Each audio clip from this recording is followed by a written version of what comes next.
Manchester by the सी एक ऐसी movie जिसे देखकर आपको पहले बुरा भी लगेगा, फिर थोड़ा अच्छा भी लगेगा। मतलब थ्रू आउट द मूवी आपके जो इमोशंस हैं वो मिक्स रहेंगे, कभी अच्छा कभी बुरा। इस मूवी में दिखाया गया है कि एक आदमी के जिंदगी में एक ट्रेजेडी होती है जिससे उसकी पूरी जिंदगी बदल जाती है। और आज हम इस मूवी को हिंदी में एक्सप्लेन करने वाले हैं कि इस मूवी की स्टोरी है क्या। तो इस मूवी की शुरुआत होती है ली शैंडलर नाम के एक आदमी से, जो कि बेसिकली प्लम्बर होता है और उसका बिहेवियर हर किसी से बहुत ही खराब होता है। लाइक वो हर किसी से रूडली बात करता है, वो अपने कस्टमर्स से कभी भी सीधे मुंह बात ही नहीं करता। तो एक दिन किसी के यहाँ वो कुछ बाथरूम वगैरह ठीक करने जाता है तो उससे लड़ाई करके आ जाता है। तो उसका मालिक उससे बोलता है कि भाई ये बिहेवियर नहीं चलेगा। तो वो कहता है कि भाई वो तो ऐसा ही है। फिर थोड़े समय बाद उसे एक फ़ोन कॉल आती है और उसे पता लगता है कि उसका जो बड़ा भाई है उसको एक कार्डियक अरेस्ट आया है, जिससे सुनकर वो थोड़ा सदमे में चला जाता है। अब उसका भाई दरअसल मैनचेस्टर एक सिटी है वहाँ रहता है और वो खुद क्विंसी शहर में रहता है। और हॉस्पिटल पहुँचने से पहले ही उसके भाई की मौत हो जाती है।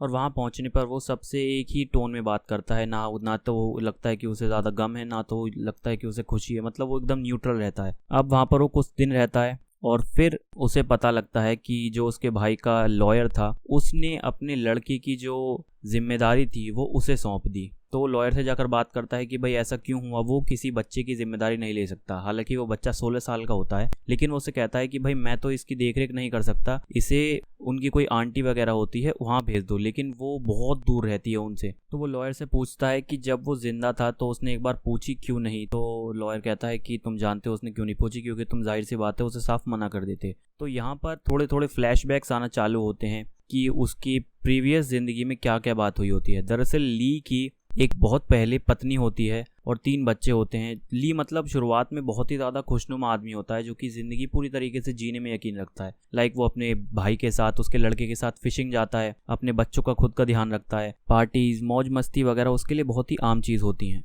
लेकिन एक रात जब वो अपने दोस्तों के साथ अपने घर के बेसमेंट में पार्टी कर रहा होता है, मज़े ले रहा होता है, तो उसकी बीवी को गुस्सा आता है। उसकी बीवी कहती है कि वो भी बीमार है और रात के 2 बज रहे हैं, उसे सोना है, तो अपने दोस्तों को यहाँ से बोलो कि वो जाएं। तो भैया वो कह देता है अपने दोस्तों कि तुम यहाँ से जाओ। उसके दोस्त चले भी जाते हैं। तो फिर वो क्या करता है, वो टीवी देखने वो बैठता ही है। इतने उसे कुछ याद आ जाता है कि उसे कुछ सामान लाना है। तो सामान लेने के लिए वो दुकान पर जाता है कि उसका घर बुरी तरीके से जल रहा है। उसकी बीवी बहुत ज़ोर ज़ोर से चिल्ला रही है और उसे एम्बुलेंस में बिठाया जा रहा है। तो जाहिर सी बात है किसी को भी देखकर बहुत तगड़ा सदमा लगेगा। वो भी कोशिश करता है अपने आप को खड़ा रखने की, अपने आप को संभालने की। और सुबह होती है, फिर वो पुलिस स्टेशन में जाता है। वहाँ पर उसकी इंटेरोगेशन होती है। पुलिस वाले उससे सवाल जवाब करते हैं कि क्या हुआ था। तो वो उन्हें डिटेल में बताता है कि रात में वो अपने दोस्तों के साथ नशे कर रहा था, दारू थी वहाँ पर कोकेन भी थी जो कि एक ड्रग्स होती है। और उसके बच्चों को काफ़ी ज़्यादा ठंड लग रही थी और घर में उनके जो एक टाइप की चिमनी होती है, एक मशीन जो कि घर को गर्म रखती है, वो क्योंकि ख़राब थी तो वहाँ पर वो लकड़ियाँ वगैरह डालता है ताकि घर में थोड़ी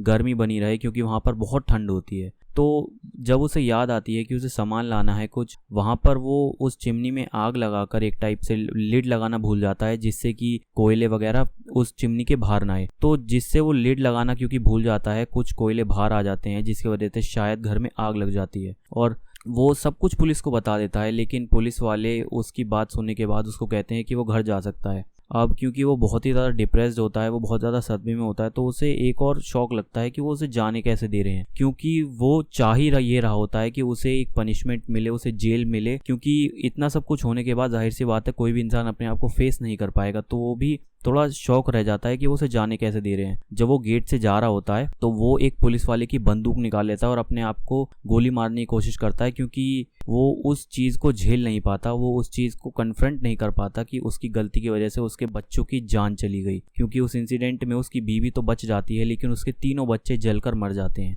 और यहीं से बेसिकली ली एक टाइप का बड़ा ही सुनसान सा आदमी बन जाता है। ना ही वो किसी से ज़्यादा बात करता है, ना ही किसी से ज़्यादा घुलता मिलता है, बस वो अपनी दुनिया में रहता है। वो बस कोशिश करता है कि वो किसी भी तरीके से उस शहर में वापस ना जाए। अब लेकिन क्योंकि उसका भाई मर जाता है तो उसको मैनचेस्टर में जाना पड़ता है, और क्योंकि अब उसके लड़के की जिम्मेदारी उस पर होती है तो उसे वहाँ पर कुछ दिन रहना भी पड़ता है। उन दोनों के बीच में, उस लड़के के और आगे की मूवी में उन दोनों के रिलेशन के बारे में ही बताया है कि हालांकि वो चाहता तो ये नहीं है कि वो उस शहर में आए, क्योंकि उस शहर में उसकी बहुत ही दर्दनाक मेमोरीज होती हैं, लेकिन क्योंकि अपने भाई के लड़के की वजह से उसे आना पड़ता है।